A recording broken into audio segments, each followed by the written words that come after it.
Les humains ne sont pas les seuls habitants de la planète Terre, de notre système solaire, de la galaxie ou encore de l'univers. Quand le Maître, c'est-à-dire le Tout-Puissant, avait créé l'univers, nos systèmes solaires, y compris la Terre, il avait placé d'autres royaumes. Il y a des royaumes physiques que vous voyez comme des planètes, et la Terre aussi fait partie des royaumes physiques. Il y a des habitants physiques comme nous autres les humains, mais il y a des habitants invisibles. Ouais. Et ces habitants, ceux qui y vivent, ne sont pas des démons, ne sont pas des anges. Bien que chez eux là-bas aussi, ils ont deux sémences. C'est-à-dire que comme sur Terre, il y a la sémence qui se tend du côté de Lucifer, il y a la sémence qui se tend du côté de Dieu. La partie neutre n'existe pas. Chez eux aussi, c'est le cas. C'est ce qui fait que ces entités-là, et ces entités-là habitent des royaumes, comme je l'ai dit d'entrée de jeu.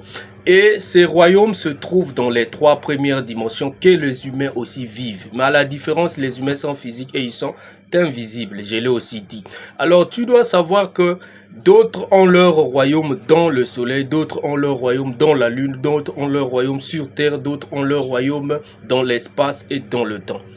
Tu dois le savoir. C'est ce qui fait que ceux qui ont leur royaume dans le soleil, à travers leur culte et leur prière, les énergies du soleil font qu'augmenter. Et c'est ce qui fait que le soleil ramène la maturité à la terre et que la lune ramène la transformation à la terre. Tu dois le savoir. C'est ce qui fait aussi que il y ait régénération au niveau des matières premières.